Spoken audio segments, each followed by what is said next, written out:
está en el horizonte. Camino 2 pasos, ella se aleja. 2 pasos. Y el horizonte corre 10 pasos más allá.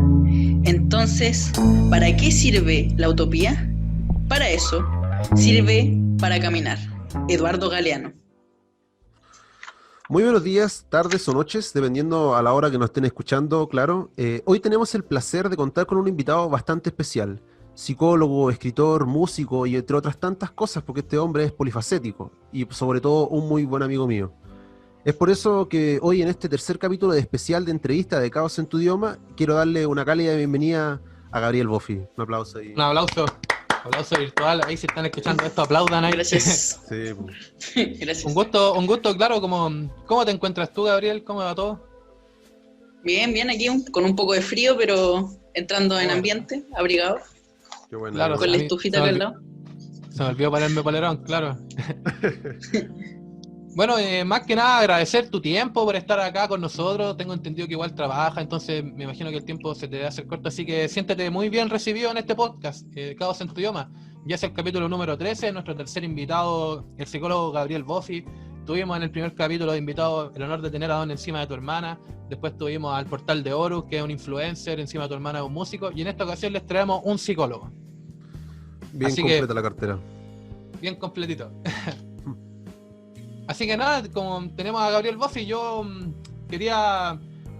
gustaría introducir a esta gran persona. Por ejemplo, Gabriel Boffi, él es psicólogo con especialidad en la terapia, no se llama terapia narrativa, claro, la terapia narrativa. Y él es parte de un colectivo llamado el Colectivo Girasoles. Son personas que le importa la salud mental. Por ejemplo, yo me metí a esa página en Instagram y me gustó la ambientación que tiene. De hecho, vi un poema que había de los girasoles y lo encontré súper bonito. Encontré que está súper bien hecho y todo eso. Y como que me gusta que promuevan la salud mental y que interactúen con la gente y que se preocupen de la gente que está bien. Eso es súper bonito. En verdad, vi las fotos de la gente reunida. Sí, por esa parte.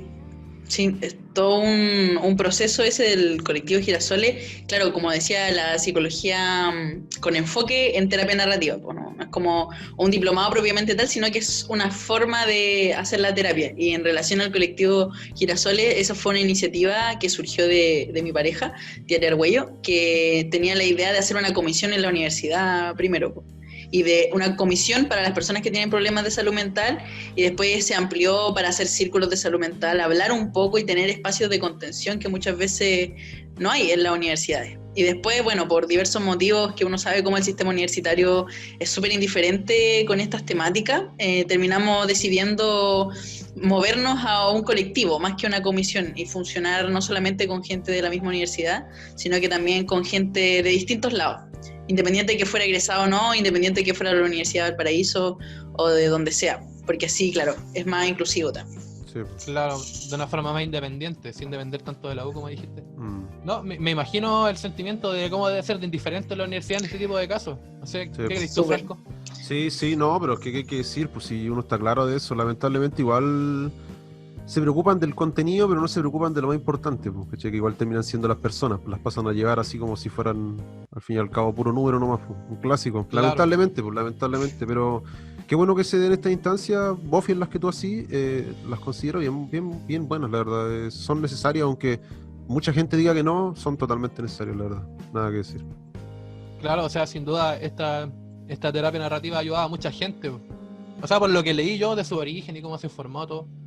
Y también, por ejemplo, estuve viendo una página que creo que es como más de índole cultural, que es Cascai. Sí, por ejemplo. Sí. No, dime. Cascai es un... Sí, Cascai es otra iniciativa que tengo con otros amigos, amigas que he conocido haciendo mi práctica profesional, por ejemplo, profesionales algunos y otros no profesionales, que es como más una página de apoyo educativo integral. Entonces ahí tenemos, me imagino que tú viste ahí que habían temas de acompañamiento de educación emocional, educación formal, la ambiental. Educación ambiental también. Esa está bien bonita, Sí. Como que es del entorno, también de los seres que conforman el ecosistema, todo eso, el tema de la biodiversidad, esos temas están muy buenos. Aparte, el tema de los tips de timidez, igual lo encontré como simpático, tierno. Sí, de hecho, Cascai es una palabra en quechua que significa estar. Qué bueno. en quechua.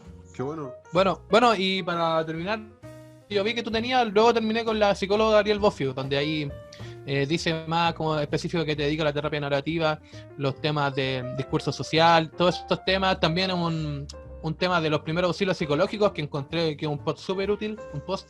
Y también un poema que leí que también lo encontré bueno, el de heridas, de las heridas, de las heridas flotan las flores. Ese igual lo encontré bonito, la verdad. Me gusta como tu persona, como que tiene el aire de ayudar a la gente, eso es agradable.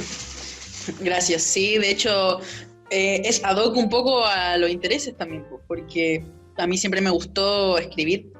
Entonces, dentro de escribir, de la escritura, de la expresión escrita, de la expresión hablada, de recitar, la poesía siempre fue algo con lo que yo era cercano, pues, y esta terapia valida mucho los saberes populares, los rituales, valora mucho también la escritura, las cartas. Entonces son elementos que yo ya estaba un poco familiarizado y que acá, bueno, lo hace teoría y lo hace práctica. Entonces ahí, claro, yo en esa página intento educar un poco respecto a lo que es la terapia narrativa, pero también un poco dar como ciertas pautas, apoyo, y claro, los poemas son de mi autoría y son una forma también de yo expresar lo que siento frente a estas situaciones, frente a cómo resueno yo con las vivencias de los consultantes, de las personas que se atienden conmigo, claro. Por ejemplo. Qué bueno, igual. Es como tu expresión del alma. Sí, se Claro. nota esa complementariedad, yo que te conozco un poco más, Buffy, de ver cómo todos por decirlo así, tu saquito de herramientas se complementa a la hora de hacer estas páginas de ayuda, o me imagino yo que incluso en tus terapias. Se nota eso, lo que es bueno. Sí, es muy bueno porque, claro, tiene todo que ver con lo que yo hago. De hecho, últimamente estaba pensando en cambiar un poco la mirada de la psicología, y de repente hay gente que ni siquiera es psicólogo necesariamente para ser terapeuta narrativo, sino que la terapia narrativa es una práctica, se les llama terapias narrativas. Hay muchos profesores, hay muchos trabajadores sociales. De hecho, la misma terapia narrativa surge a través de Michael White y David Epstein, que son australianos, en 1980, por ahí, a finales del 70, 80, y nace como una necesidad de, por ejemplo, hacer terapia con gente que está lejos, a través de cartas, y de ahí lo narrativo. Entonces, de repente pienso más en la psicología o en el psicólogo, que hoy en día es más un facilitador social, un facilitador de espacios comunitarios y de espacios emocionales, más que una persona que simplemente a través del, entre comillas, método científico, cierra comillas, intenta analizar la conducta por sí sola, sino que hay muchos elementos, sobre todo temas culturales, que influyen en nuestros problemas. Yo diría que casi todos los problemas emocionales que existen hoy en día tienen relación con el sistema en el que estamos también, Claro, y con los sí, discursos sociales opresores. Sí. No, me gusta mucho eso que tú dices de que como la mirada antigua, porque yo por lo que vi de la terapia narrativa es como que realmente el que sabe ahí es el paciente, pues como que su historia de vida es el material más importante, pues más allá de que lo interroguen, o así al menos lo veo yo, como que la interacción, el tema de las cartas, de la escritura al momento, escritura sobre la vida, lo encontré como más cómodo para mí al menos, porque a mí al menos como que nunca me convenció el otro tipo de psicólogo, ¿cachai? Entonces me parece al menos mucho más entretenido. Sí, o sea, totalmente. O sea, por eso mismo es que adscribo un poco a este tipo de enfoque, porque aquí es como que el consultante es experto en su proceso de vida, pero claro, el psicólogo lo que sabe un poquito más de la forma de guiar un poco estos discursos, que al final conforman la identidad de la persona. Entonces es súper bacán verlo como un acto colaborativo. Un acto colaborativo en lo que, no sé, pues de hecho yo encuentro que esta terapia es casi prima de la terapia humanista, porque tiene una ética similar. La terapia humanista reconoce al cliente, por decirlo así, como una persona que está empoderada de su proceso. Pero a mí no me gusta el concepto clientelar, ni siquiera me gusta el concepto de paciente, porque es como, paciente, ¿por qué tenés que como ser paciente a mí? Sino que tenés que tener paciencia. Claro, es como que en verdad estamos consultando. Claro. Así como yo le consulto a él sobre su vida, o a ella, o a esta persona sobre su vida, esta persona me pregunta a mí sobre ciertas formas de ir encaminando los discursos. Entonces, al final somos consultantes ambos, por decirlo así. Ambos consultamos distintas cosas. Qué lindo ese enfoque. Qué lindo ese enfoque por parte de la psicología. Yo creo que no muchos deben de saberlo, pero es como bonito esa parte donde yo diría que el psicólogo pasa a ser como, para mí, dentro de mi visión, pasaría a ser como un compañero de viaje, por decirlo así, en un proceso doble, ¿me entendí? Tanto del paciente como de él mismo, como dijiste tú, que se iban ayudando entre los dos prácticamente. Bueno, dando como esta introducción y tus páginas y todo eso, vamos a empezar con las preguntas directo. Por ejemplo, mi primera pregunta que tengo hacia ti es, ¿qué te empujó, qué te motivó para estudiar psicología? Y también que me cuentes cómo empezaste a sentir la atracción, la historia, todo eso. Claro, muy buena pregunta también y es bien interesante preguntársela varias veces en la vida. Yo creo que me la pregunté en cuarto medio, me la pregunté en octavo, me la pregunté de nuevo cuando estaba en la mitad de la carrera, me la pregunté de nuevo ahora que ya soy psicólogo. Y todavía no sabes. Claro, sí, claro, y la respuesta siempre cambia, porque Sí, yo cuando chico tenía una visión muy ingenua de lo que era la psicología, muy permeada por la cultura, por el psicoanálisis, con todo el respeto que tienen las personas que practican el psicoanálisis o lo psicodinámico, puro Freud, por decirlo así, y la psicología no es solo Freud, de hecho es mucho más, y la verdad es que yo siempre fui muy curioso cuando chico, me llamaba la atención la naturaleza, los fenómenos sociales, siempre el por qué, y eso no murió, se mantuvo conmigo. De hecho, aquí el señor Divona, que me conoce desde chico, desde la enseñanza media, sabe que siempre fui muy, muy reflexivo y que tenía una postura muy, muy crítica de las cosas. De hecho, con Divona teníamos una especie de club de filosofía, donde nos juntábamos como a reflexionar sobre la vida y cosas así. Y dentro de esas conversaciones, que al final éramos los dos nomás después, porque después ya no iba nadie. Y Sócrates con Platón, Buffy y Divona, hermano. Claro, filosofando ahí, caminando, peripatéticos ahí, caminando por Cabancha, por Iquique, nuestras tierras. Y ahí, claro, reflexionando sobre esto, pensé, hoy me gustaría hacer tantas cosas, me gusta lo escrito, entonces dije, podría ser periodista, podría ser sociólogo, antropólogo, cientista social, profesor de historia, pero al final dije, ¿cuál es la forma más directa que yo puedo tener de apoyar como a las personas en sus procesos?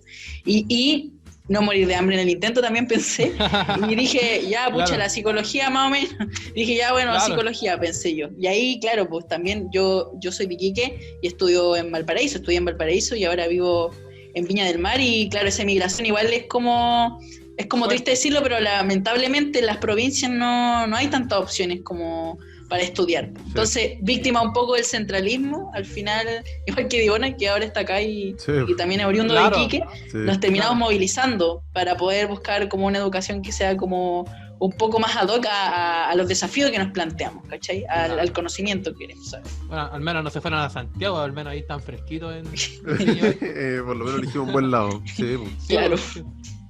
No, pero bacán eso que se mantienen a ir a otros lugares y eso de hecho me motivan. ¿Está bien que carro me voy? Claro. No, por favor. Claro. Bueno. Bien interesante, Buffy. Al final es importante, como decís tú, yo creo que preguntarse eso, el propósito, porque igual con el pasar del tiempo uno se va olvidando, es increíble. Y a veces uno puede perderse, ¿cachai? Pero ahí está ese cuestionamiento constante para no perder la línea, por decirlo, el horizonte de lo que uno realmente es, ¿cachai? Igual se dejan volver a veces por el entorno. Entonces doy paso a la siguiente pregunta, Buffy. ¿Qué significa para ti la labor como psicólogo? ¿Qué ha significado para ti todo ahora que ya egresaste? Claro, eso también es una pregunta que ha cambiado con el tiempo y que hoy en día ha evolucionado mucho, de hecho. De repente, no sé, conversando con mi pareja llegamos a conclusiones de que los psicólogos de repente mantienen el status quo y al final es nefasto. La labor del psicólogo hoy en día de repente es como, oye, cálmate, sigue siendo explotado en tu trabajo, con tu familia, da lo mismo, y nosotros simplemente te damos como pégate 3 respiradas y listo, chao, para la casa y a seguir llorando y a seguir sufriendo. Pues. Entonces, hoy en día pienso que más que psicólogo, de repente me veo más como terapeuta narrativo y de repente me veo más como facilitador de espacios sociales y emocionales, como decía. Al menos desde la terapia narrativa lo que busco más que nada es conectar historias. Conectar a la persona con historias alternativas a su problema, por ejemplo. Entonces, ya no es la historia de la depresión, por ejemplo, sino que es la historia de la persona que convive con una depresión, o que convive con la culpa, o que convive con otro personaje que es el problema al final. Y es eso, pues de repente la terapia narrativa, algo que hace mucho y que yo estaba intentando implementar, son los documentos colectivos. Entonces no solamente estás solo individualmente en la terapia, sino que de repente podemos armar un colectivo, una serie de escritos que es compartido entre los consultantes, y eso genera genera un enriquecimiento en las historias personales. Entonces mi problema se parece al tuyo y se parece al de otra persona, y el compartir historias a nosotros nos conecta con una forma alternativa de mirarnos, incluso identitariamente, mirarnos distintos. Así quizá el paciente no se siente tan solo así, de esa manera, sin duda. Totalmente. Entiende que lo suyo no es... No le pasa solo a él, eso es clave igual, yo creo, cuando nos sentimos mal. Sí, es fundamental. Entonces, la siguiente pregunta de mi parte sería, ¿cuál es como tus sueños como psicólogo? ¿Cómo tú te ves como psicólogo en un futuro? ¿Tus objetivos como psicólogo? ¿Cuáles serían? Mis objetivos como psicólogo son mis objetivos como persona, o mis objetivos como terapeuta, en verdad, o como yo, Gabriel, en verdad, porque al final yo no lo veo como algo individual, pues no es como que yo me separo mi personaje psicólogo. Claro, no es un alter ego, es totalmente un yo, totalmente una construcción de mi yo. De hecho, la terapia narrativa se mueve desde el construccionismo, que es como que yo construyo mi identidad todo el tiempo. Entonces, bueno, en mi yo identitario, Gabriel, me gustaría mucho conectarme más con espacios comunitarios. Me gustaría colectivizar un poco más la salud mental, dejar de verlo tanto desde lo individual y quizá, quién sabe, pasar más como a espacios colectivos, así como en el colectivo Girasoles, que se hacen como círculos de salud mental. Me gustaría hacer como terapias grupales y poder como... en verdad entregarle la herramienta a la gente para que la gente haga sus propios espacios de salud mental y que prescindan de mí. Yo creo que el sueño del psicólogo, o por lo menos mi sueño como psicólogo, sería que no me necesitaran, por decirlo así. Sería ser prescindible. Claro, esa es la meta, pues ser prescindible, y lamentablemente en el sistema y con las estructuras sociales con las que tenemos que lidiar, eso es súper complejo, pero me gustaría mucho colectivizar mis saberes, democratizar mis conocimientos y que la gente se empodere su espacio y siga resistiendo al final. ¿Cachai? Claro. Lo complejo que es lo que dice el Buffy en el sentido de que una utopía, bueno, no utopía, pero por decir, la cima de la montaña es que no hayan psicólogos, y lamentablemente vivimos en un contexto en donde es obligatorio que hayan estos espacios, ¿cachai? Y como no los hay, afortunadamente tenemos gente como Gabriel, sí, pues, como Gabriel que da estas instancias de conversatorios, ¿cachai? Pero es triste, a mí bueno, son temas que seguramente vamos a conversar más adelante, pero qué triste esto lo de la salud mental, que está tan poco tratada, ¿cachai? Está como tan así como a la orilla de la sala ya, el feo, ¿cachai? Así que anda por ahí. Claro, sí. Pues, el primo pobre, le dicen por ahí en algunos papers. El primo pobre. No, yo me imaginé ese meme de Bad Bunny cuando sale en modo comunista. No, yo tengo un problema, tenemos un problema. Claro, bueno. Cuestión así. Continúo yo entonces con la siguiente pregunta, Buffy. ¿Cómo la importancia de la salud mental, como estábamos tocando estos temas, cuál es la importancia de la salud mental en estos tiempos difíciles, Buffy? Yo creo que para mí es súper importante que cuando hablamos de salud mental hablamos de salud en general, en verdad. El tema yo lo plantearía al revés, es ¿por qué, por ejemplo, la salud desconoce su dimensión emocional, el concepto de salud? La misma Organización Mundial de la Salud define salud como un concepto integral, donde hay elementos emocionales, físicos, de dignidad, también de espacio, ambientales, que confluyen en que nosotros tengamos esto llamado salud. Porque en Chile estamos muy lejos de tener algo así como una salud propiamente tal. El sistema de salud es súper ineficiente, y más aún lo es el tema de la salud mental. Yo diría que concuerdo con esos papers que dicen que la psicología es el primo pobre y el primo ignorado también del sistema de salud. Entonces, claro, yo creo que es fundamental la salud mental, porque si no hay salud mental no hay salud, po. Así de simple, así de corta. Si no hay salud mental no hay salud. Obvio. No, es que yo iba a decirte que, por ejemplo, por lo mismo, como está visto así, como el primo pobre, dijiste tú, por eso la terapia narrativa da como ese salto, creo yo, que cambiar como la perspectiva con lo que lo vemos, así como, no es lo mismo así. Sí, pues, totalmente, sí, esa es como un poco la idea, y yo creo que es fundamental que en los procesos emocionales se colectivice se colectivicen las emociones, se colectivice la forma de abordar nuestras emociones para que no dependamos de un solo individuo, porque, por ejemplo, yo genero, por ejemplo, atenciones gratuitas y también genero atenciones pagas, y no tengo las condiciones para dar atenciones gratuitas, pero igual lo hago, Y la verdad es que igual es súper triste porque a la gente que yo no puedo ayudar de forma gratuita, de repente yo le podría sugerir que vayan al sistema público, pero el sistema público está sumamente saturado. Entonces, ¿qué entienden ellos por salud mental? ¿Sabes lo que entienden ellos? 20 minutos, una vez al mes. Eso es un control de salud mental. Claro. Te preguntan un par de cosas y para la casa. Y el psiquiatra lo veía en 2 meses. Claro, más encima, ¿cachai? Sí, pues. Y lo hacen mal porque te dan el tremendo peso de un diagnóstico, por ejemplo, pero no te dicen cómo lidiar con él. Pues. Entonces es como, ya, usted tiene eso, váyase, pero no te enseñan cómo vivir con eso, qué pasa conmigo, claro. Y tampoco te dicen de que tú no eres solo eso, sino que eres mucho más. Claro, al final uno se terminan mercantilizando los cuerpos, ¿cachai? Sí, tú eres solamente ahí un cacho, estás ahí haciendo gastar tiempo, gastar recursos, y no, pues la salud mental es súper importante y es tan importante como la salud física. Yo creo que eso ahí es como que la gente se quedó en un dualismo cartesiano obsoleto, ¿cachai? En una idea como del cuerpo y alma, y esa cuestión hace rato que no es, ¿cachai? O sea, sí. Somos seres integrales. Y tenemos muchas dimensiones y lamentablemente el sistema de salud solo ve la dimensión como fisiológica, biológica, y la salud mental también es biológico, solo que no se le da el mismo peso porque supuestamente es cosas imaginarias, conceptos, claro. Pero los conceptos pucha que duele y pucha que cuesta lidiar con ellos. Me imagino. Cuático, así con Chilito, así con la importancia claro. de cosas que valga la redundancia son importantes. Continúa, Randall, entonces. Claro, la siguiente pregunta que yo te quería hacer es, por ejemplo, ¿cómo tú le explicarías lo que es la psicología a una persona que no tiene idea de psicología, que sabe cero, que te está escuchando por primera vez ahora y no sabe nada de lo que es la psicología? Bueno, o sea, uno podría pensar cómo es la psicología como disciplina, cómo es la psicología como el psicólogo, cómo es la psicología como, no sé, pues corriente. O sea, yo podría pensar que la psicología es como más que nada el estudio de la mente y de los procesos mentales y los procesos también es como el estudio de la mente y de los procesos conductuales asociados a ello y también un poco los procesos asociados a las emociones, no sé, pues, más corta.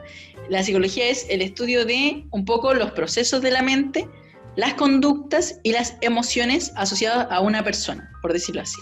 Y con respecto a qué es un psicólogo al final es una persona que da un tipo de acompañamiento al momento de lidiar con esas conductas u emociones que están interfiriendo de alguna forma mi estilo de vida, mi forma de vivir, o me están ocasionando de alguna forma un problema. Entonces el psicólogo, más corto, es alguien que te acompaña al momento, acompaña y guía un poco al momento de lidiar con ciertas problemáticas asociadas a las emociones o asociadas a discursos que están interfiriendo el buen vivir, por decirlo así, o interfiriendo el que yo pueda vivir tranquilo al fin, o el que yo pueda vivir. Claro, una persona que te acompaña el proceso de cada uno. Claro, asociado a las emociones. Sí, debiese ser así, todo el rato. O sea, no le veo yo otra manera en donde... Es que, bueno, son temas que se van para otro lado, pero es increíble que generar esa conexión es importante, considero yo. Porque igual rompe varias barreras entre el individuo y el psicólogo y cosas así, pues, que a veces perjudican los paradigmas. Sí, pues, puede ser. Sí, pues, claro, y creo que... vos Fidel, ya. Continúa. Sí, dime. Sí. Quería hacer una aclaración, que con respecto cuando yo digo acompaña los procesos conductuales y emocionales, yo lo tomo con el peso en el que lo digo, porque los temas emocionales influyen en todo, influyen en nuestras relaciones interpersonales, influyen en nuestra autoestima, influyen en la forma en la que nosotros nos desenvolvemos en la sociedad, en la forma en la que nos sentimos. Entonces, cuando yo hablo de que sí, pues alguien que te ayuda con las emociones no es algo como tan simple. Claro, no es algo a la ligera, sino que es una responsabilidad súper fuerte. Sí, y que tiene un peso tremendo en todos nosotros y que también está asociado a la sociabilización y a la forma en la que nosotros lidiamos con nuestros recursos y con nuestras relaciones interpersonales. Perfecto, me quedó muy claro. Bueno. Dale, Franco. Bien, bueno. La verdad me deja impactado. Sin palabras. Sí, pues que vale lo de siempre, pues. Lamentablemente no, bueno, yo los pocos psicólogos que he encontrado no todos tienen esa mirada. ¿Qué crees que te diga? Claro. Igual no No sé sé, también si, me pasa. sí, pues no sé si no quiero echarle la culpa a ellos, ¿cachai? Pero igual es como, es fome. No tengo más palabras. Claro, Pero bueno, continúo entonces con otra. dale. ¿Cómo es posible hacer psicología desde una mirada crítica? Claro, ese es el desafío también, pues esa es una pregunta que yo me debo hacer todos los días y que me cuestiono también todos los días. Yo creo que es súper importante, eso mismo que acabo de decir, ser autocrítico un poco con los procesos en los que nosotros estamos guiando esto. ¿Cachai? Ser críticos también con la forma en la que la sociedad está tratando de lidiar con estos procesos. Yo creo que es posible hacer una psicología desde una mirada crítica. Hay muchos movimientos de contrapsicología, por ejemplo, que cuestionan, o psicología crítica, que cuestionan un poco la forma establecida que se tiene de guiar la psicología. Muchas veces la psicología se ve como algo que mantiene el status quo, y la contrapsicología intenta romper en eso. Por la psicología crítica y perspectivas feministas es una forma de perspectiva crítica frente a la sociedad, frente al patriarcado, por ejemplo. La terapia narrativa es una psicología crítica en cuanto está siendo crítica con los discursos dominantes que influyen en nuestros sentires y también la forma en la que nosotros generamos un acceso a ello. Hay gente, yo he conocido terapeutas que son como transpersonales o son holísticos, por decirlo así, o también que tienen una forma de psicoterapia libertaria, por ahí que estaba una amiga que tengo, estuvo viendo esto, inventando el enfoque de psicoterapia libertaria. Y ahí, Inventando, claro, pero espérate, pero ¿me podía hablar un poco de eso? ¿Cómo es una psicoterapia libertaria? O sea, entendiendo libertario como... no, pues como una forma de contrasistema, por decirlo así, como una forma ya, de ok. cooperación, en ese sentido, Ya, de libertad Bueno. propiamente tal, y esta perspectiva también busca eso, pues de hecho genera aporte, la terapia desde un aporte voluntario, eso yo lo encuentro increíble, ¿cachai? El poder hacer terapia desde un aporte voluntario, yo lo he intentado implementar, pero lamentablemente no siempre puedo. Entonces, eso es un poco la visión crítica, cuestionar un poco estos discursos dominantes que influyen negativamente en nuestro existir. Qué bueno. Cuestionar también el diagnóstico, pero no por eso no usarlo. Lamentablemente acá hay que mirar las cosas en dos modos. Está el modo tradicional, que es como cuando alguien del sistema público me pregunta, oye, ya, ¿qué tiene este paciente? Yo le tengo que decir, la persona tiene un posible diagnóstico de depresión severa para que se atienda en el servicio público. Y por otro lado, yo le tengo que decir a esa persona, independiente de lo que yo dije del diagnóstico, la estrategia es la misma. Pues la idea es enfocarnos en cómo alejar estos discursos dominantes de nosotros, por decirlo así. Claro. No, sí, estoy muy de acuerdo porque como tú dijiste y repetiste un par de veces, como que el entorno realmente afecta mucho en lo que es el sistema, cómo uno se siente frente al sistema, quizás las presiones que tiene frente a él, las pocas oportunidades que se pueden ver, y claro que eso es como la base, es como muy evidente de todos modos, así, porque somos la sociedad, pues, y es lo que nos está formando, creo yo. Sí, totalmente de acuerdo. Bueno, entonces yo ahora voy con la pregunta. Esto la va a hacer yo, Franco. Sí, la sí, de ¿qué otras cosas te dedicas además de la psicología? ¿Algún hobby, alguna pasión? ¿Alguna cosita que hagas por ahí? Cuéntanos. Hartas cosas, de hecho cuando lo pienso digo, hoy la verdad es que sí hago hartas cosas. Mire, por un lado yo, claro, esto de las atenciones individuales, por otro lado también participo de espacios comunitarios, por decirlo así. No sé si un hobby, pero también es una forma de que me gusta hacer, que es vincularme con espacios comunitarios con adultos mayores. En San Roque precisamente yo colaboro ahí de forma gratuita, por decirlo así, y hago talleres, ayudo como un poco a llevar las conversaciones, también participo activamente desde la posición de colaborador, pues no necesariamente yo imponiendo un tema, sino que los temas lo eligen ahí y lo vemos entre todos. Entonces es una cosa muy bonita. También estoy en Cascay, en esta organización de educación integral. También de repente colaboro con una organización que se llama Mente en Movimiento, o sea, me derivaron un paciente y yo la atiendo de forma gratuita. También estuve colaborando haciendo talleres en una organización que se llama Corapeji, que es una organización para personas con enfermedades con problema hipoficiario. Además de eso, escribo, de hecho voy a publicar un libro prontamente, en unas semanas yo creo, que se llama Incrédula Cotidiábula, a través de la editorial Bathory. Y es un libro de cuentos que vengo trabajando hace como un año. Además de eso, toco la guitarra. De hecho, tengo un proyecto solista que se llama Gabo Caos, así que encaja muy bien con este contexto de entrevistas, Caos en tu idioma, pero yo Gabo Caos. Y además de todo eso, soy vocalista de una banda que se llama Atrapaniebla. Y además de eso, también participo en el colectivo Girasoles de forma esporádica, que ahora vamos a empezar a mostrarnos más activos. Y de repente hago manualidades que me gusta hacer, como ahora me dio para hacer Art Attack. Claro, al Diona de repente igual se van a esculpir. Sí, viste, como les dije, un hombre polifacético. No, son puros polímatas. Hombres dignos de Da Vinci. No, pero... pero... Claro, como, ¿Sí?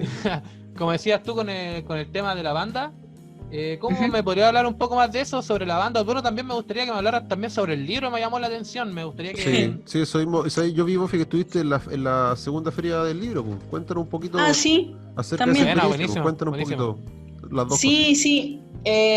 Primero, o sea, con Atrapaniebla, nosotros somos un grupo de amigos, con el Iván, el Diego, son gemelos, y el JP, ellos son de Iquique, y la cosa es que nos conocimos, y de hecho el Divona también los conoce, Sí. y la cosa es que después ellos se fueron a estudiar a Valparaíso, yo y el JP nos fuimos a estudiar a Valparaíso, y después el Diego y el Iván llegaron en 2016, y en 2016 nosotros ya llevábamos tiempo tocando en la casa del Iván y el Diego. Tocábamos, ellos tocaban guitarra, batería, yo cantaba, de repente yo tocaba la guitarra.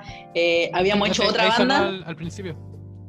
Habíamos hecho otra banda que se llamaba Ignición Mental con otro amigo, con Víctor, que él reniega de ello, pero la verdad es que fue una bonita experiencia.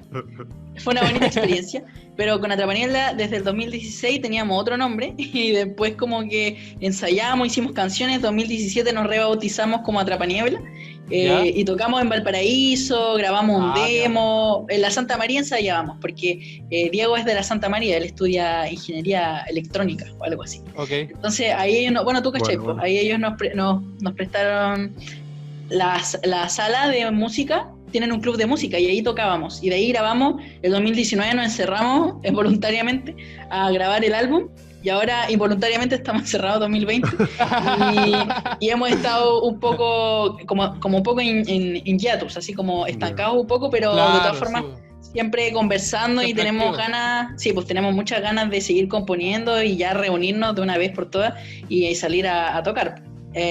Y con respecto al libro, es un libro que trabajo con Batory Ediciones. Gané un concurso, o sea, quedé como dentro de los 10 finalistas, y tienen una volada muy comunitaria ellos para trabajar. ¿Por qué? Porque, por ejemplo, si bien yo no recibo ganancias directamente del libro, lo que yo gane del libro sirve para financiar a otro escritor. Entonces, lo que se venda de mi libro va a servir para que otros escritores... Claro, por decirlo así. Y la cosa es que nos hemos visto modificado un poco el formato, vamos a imprimir menos libros, pero de todas formas es bien interesante un libro de cuentos. Como decía el Divona, mencionó, estuve en una feria internacional del libro de Bolivia por Zoom. Y ahí estuvimos, hablé como 5 minutos acerca del libro. De hecho está en la página Autores Independientes Bolivia, está en la segunda noche. Estuve hablando, la segunda o tercera noche. Estuve hablando 5 minutos acerca del libro y claro, pues sobre las emociones, un poco el libro, es como fábula cotidiana, así le llamo yo, cotidiábula le puse yo. Inventé un género, cotidiábula, que es un parecido nunca está de más inventar cosas. Claro, parecido al realismo mágico, pero no tan realismo mágico, sino que más asociado a los mitos urbanos, y cómo hay una delgada línea entre la ficción y la realidad, y la fantasía, cómo se mezclan estas cosas de repente. Los sentires. Dice que la naturaleza supera a la ficción. Yo creo que ambas están de alguna forma conectadas y uno nunca va a saber realmente si la naturaleza supera la ficción o la ficción supera la naturaleza. Yo creo que ambas están alimentadas. Yo creo que las emociones son la puerta también donde colindan estas dos cosas, donde la fantasía tiene más sentido y donde de repente la realidad pareciera un poco más extraña. Entonces ahí hay una especie de afectividad que está en todos lados también, y que también se conecta con la naturaleza y todas esas cosas. Yo esperando el libro. Sí, yo leí parte de los análisis como críticas, no sé si llamarlo críticas que te hacían, y decía eso, lo mágico de lo cotidiano, y varias cosas bien lindas, la verdad. ¿No? Yo te compré tu libro, Fin, ¿qué querés que te diga? Me gusta leer cuentos. De ahí Yo acordamos, de ahí, detrás de cámara acordamos mejor cómo Ya, hacemos. está bien. Ahí vemos cómo hacerlo. Y bueno, pues, Buffy, la última pregunta, porque se nos pasa el tiempo volando. Sí.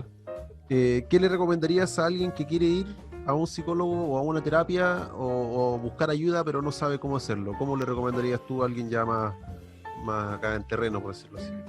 Entiendo. Yo lo que más recomiendo es ir como recomendado, por decirlo así, ir a psicólogo recomendado por otra persona que haya tenido una experiencia más o menos. Previa.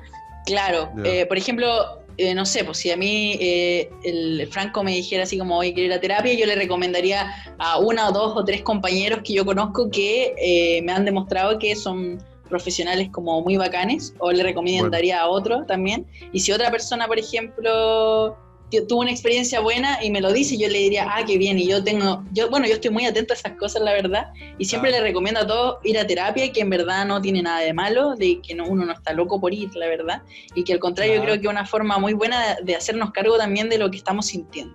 Ojo que claro, no todos los psicólogos tienen como tanta perspectiva para hablar de estas cosas, y a veces los psicólogos igual, no sé, se equivocan o no abordan bien esto, pero por eso mismo es mejor ir recomendado, por decirlo así. Y si no tenéis nada de plata, si no tenéis nada de plata, hay como ciertos colectivos de psicólogos voluntarios, y si no el centro de atención psicológica de la Universidad de Valparaíso está atendiendo gratis con estudiantes en práctica, pero claro, tienen una lista de espera que igual es considerable.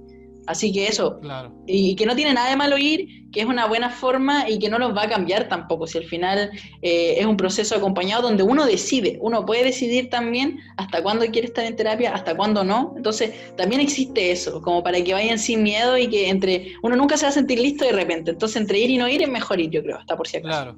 Sí, pues, obvio. No, es que lo que yo quería mencionar es que, por ejemplo, como dices tú, Gabriel, del tema de recomendaciones, por ejemplo, si por esas cosas de la vida hay una persona que nos está escuchando ahora y que está teniendo problemas, pensamientos, están las redes de Gabriel acá, yo creo que no tienen que dudar en hablarlo, ¿no? Si alguien por esas casualidades de la vida se le alineó con Caos en tu idioma y Gabriel Buffy se iluminó. Entonces ahí tiene una recomendación. Acaban de escuchar al psicólogo, así que yo lo encuentro increíble. Yo iría contigo, Gabriel. Yo Gracias. siempre lo recomiendo, la verdad. El único psicólogo que a fe ciega yo recomiendo. Nada que decir, la verdad. Gracias. Bueno. Sí. Oye, Eso es lo que se estaríamos con la primera parte. Estaríamos con la primera parte, pues, Randall. Muy bien, Ya. muy buena, llena Muy buena, de ¿no? Muy buena, muy información. culta la entrevista, estuvo muy Sí. buena, nada que decir. Con harto contenido bien bueno. Entonces vamos a la pausa y volvemos Vamos a la pausita. en unos minutos, ¿ya?